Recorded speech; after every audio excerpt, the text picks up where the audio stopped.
બધાને જય માતાજી। તો જો આજનું લોકેશન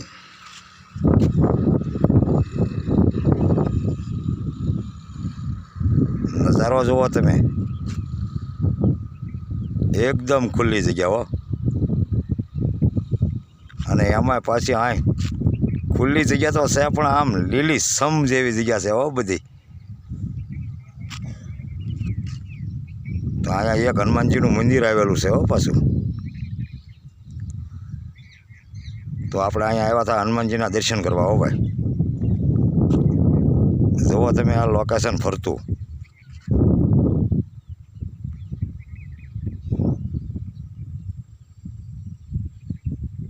છે ને એક નંબર મિત્રો લોકેશન। તો પધારો કોક દીક અહીંયા હનુમાનજીના મંદિરે દર્શન કરવા। અને આ લોકેશનની કોઈને ખબર હોય તો કોમેન્ટમાં કહેજો, અને ન ખબર હોય તો લાયક કરજો। બધાને બાપા સીતારામ અને જય માતાજી।